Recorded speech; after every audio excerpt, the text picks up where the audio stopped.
Fala pessoal, tudo bem? Então vamos aqui dar início à nossa sétima aula. A gente acabou de sair desse sequência de aulas que foi mais da fisiologia renal. E agora a gente vai entrar numa outra sequência de aulas conversando sobre outros temas. E o tema que eu vou querer conversar aqui hoje, de uma maneira assim mais geralzona, vai ser sobre a tireoide com vocês, tá bom? Então, sem mais muita demora, sem mais delongas, vamos dar início aqui na nossa aula, certo? Eu gosto geralmente, que eu acho como vocês já repararam, de começar as aulas, sempre que possível, dando uma revisão geral de anatomia e histologia. Por quê? Porque quando a gente está falando da fisiologia, que é no caso aqui o nosso foco principal, né, como vocês vão ver no decorrer da aula, a gente está falando de uma fisiologia que ocorre em cima de uma base ali material, né? Então tem uma base ali de células, uma base ali microscópica de células, e consequentemente aquele conjunto de células forma um tecido e o conjunto de tecidos formam órgãos, né, que a gente já sabe. E a gente vai ter uma visão mais macroscópica, consequentemente, que aí é mais anatomia. Então é por isso que eu costumo sempre dar mais essa base antes da gente dar um segmento e falar mais da fisiologia propriamente dita, dessa disciplina que estuda mais o funcionamento ali relacionado ao corpo humano, tá bom? Então vamos aqui dar início. Eu queria conversar com vocês aqui bem simplificadamente, inicialmente, da anatomia da tireoide. Então vamos pensar o seguinte, aqui eu coloquei, é bem simplificado, tá pessoal? Depois vocês podem colocar até umas referências na descrição, vocês podem depois dar uma olhadinha melhor para aprofundar um pouquinho mais. Mas de maneira bem simplificada, aqui estaria a nossa cabeça, né? Então aqui seria mais a cabeça. E aqui estaria mais para baixo as pernas, né? Só para vocês se localizarem, tá? Anatomicamente. E aqui, acima mais eu teria, justamente aqui eu desenhei a laringe para vocês. E aqui teria justamente a traqueia, tá bom? Então, a tireoide, inicialmente ela é o quê? Para a gente definir, uma glândula. Uma glândula tem a função do que aqui nesse caso? Da produção de hormônios. Que é o que a gente vai entrar já já, tá bom? Hormônios. Mas vamos entender aqui primeiro essa parte anatômica. Aqui a traqueia, o que acontece? A glândula da tireoide, ela abraça praticamente aqui, imediatamente de maneira inferior à laringe, aqui no comecinho, na porção inicial da traqueia, é onde a glândula da tireoide está abraçando, tá? Então se eu fosse desenhar aqui de maneira bem grosseira, mas ela estaria praticamente aqui abraçando aqui, de maneira bem grosseira, tá pessoal? Aqui, essa parte aqui da traqueia. E a gente costuma dividir a tireoide em dois lobos. O lobo direito e o lobo esquerdo. Entre os dois lobos, conectando os dois lobos, a gente tem uma porção chamada de istmo. Para ajudar vocês também, até quando forem estudar anatomia em outros momentos, outras coisas, istmo é uma palavra que vem do grego, que significa passagem de algo de um lugar para outro, né? Para outro algo, vamos pensar assim. Então o istmo é essa passagem de um algo, do lobo direito para o lobo esquerdo, ou do lobo esquerdo para o direito, enfim.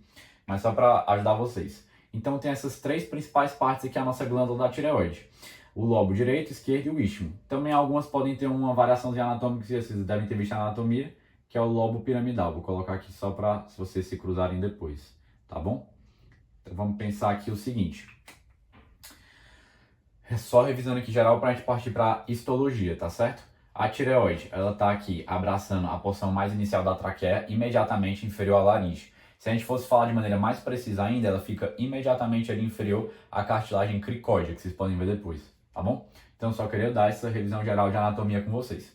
Agora vamos olhar aqui, a gente viu na perspectiva mais macroscópica, vamos olhar aqui na perspectiva mais microscópica. Vamos dar aquele famoso zoom que eu gosto de dar aqui num pedacinho da tireoide, certo? Para a gente ver quais são as coisas que a gente encontra lá no ponto de vista mais microscópico, no ponto de vista da histologia. Então vamos lá. Aqui, para iniciar, eu vou apresentar para vocês a estrutura que vai ser o nosso foco principal de hoje para a nossa aula, quando a gente estiver conversando de fisiologia, que é o folículo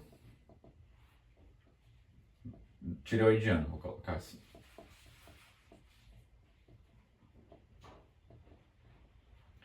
Pedro, o que é esse folículo tireoidiano? Me explica um pouco melhor. O folículo é essa estrutura que é composta principalmente por duas coisas. Pelo coloide e por células epiteliais cuboides. Vamos entender aqui um pouquinho melhor isso daqui. O colóide, eu já tinha preparado aqui um pouquinho, é essa estrutura, certo? Que eu estou pintando aqui para vocês. E as células epiteliais cuboides, é justamente o quê? São essas células aqui. Eu vou desenhar só aqui uma de maneira mais geral e deixa eu fazer aqui de maneira mais grosseira, só pra gente ganhar tempo, tá, pessoal?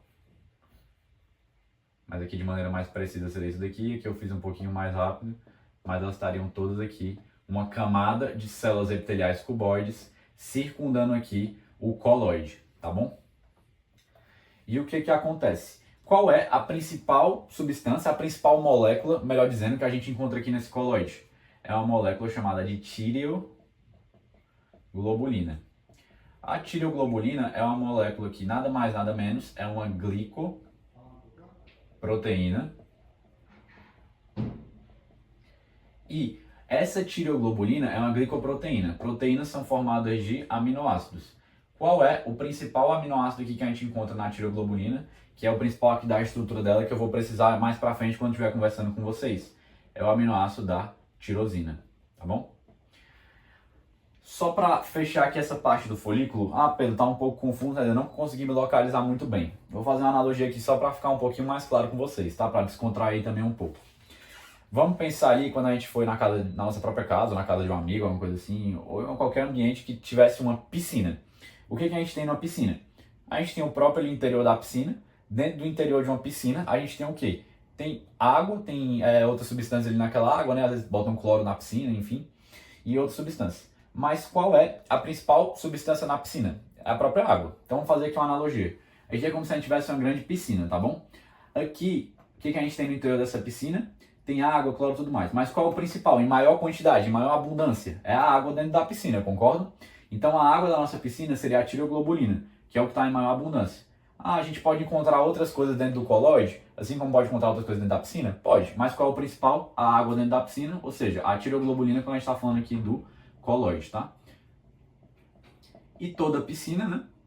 Não é infinita, toda piscina tem uma borda. Aí a borda pode variar o material da borda. Mas qual é a borda, tipo assim, pode ser uma borda de concreto, uma borda de plástico, sei lá, depende da piscina. Mas aqui a borda da nossa piscina é as células epiteliais cuboides, tá bom? Então a gente tem uma piscina, a borda dessa piscina são as células epiteliais cuboides, dentro dessa piscina a gente tem um coloide e a substância, a molécula em maior abundância dentro da piscina é a tireoglobulina, tá? Então só fazer uma analogiazinha aqui para ajudar vocês. Então vamos dar seguimento. Além do folículo aqui tiroidiano, aqui nesse zoom que a gente deu, tá bom? Vou botar até aqui zoom. A gente também encontra ali na histologia da tireoide, que eu não vou focar muito hoje, depois eu vou estudar melhor em histologia, enfim. Mas a gente também encontra outras estruturas, logicamente. Encontra também a própria questão dos vasos sanguíneos, mas também a gente encontra, e eu queria só pontuar aqui rapidamente, que não vai ser o foco da aula, mas só para ficar aí guardado, a gente também pode encontrar aqui, em outros locais da histologia tireoidiana, células C, certo? Vocês podem acabar vendo esse nome. As células C, o próprio nome já nos ajuda, porque elas produzem calcitonina. A calcitonina vai ser um outro hormônio que vai ser responsável ali para contribuir, calcitonina, só ajustar aqui. Um outro hormônio que vai ajudar na contribuição do metabolismo do cálcio, mas não é o foco hoje. Eu queria que vocês guardassem mais essa estrutura aqui do folículo tireoidiano, beleza? Então esse aqui é o principal, geralzão, que eu queria comentar de histologia com vocês.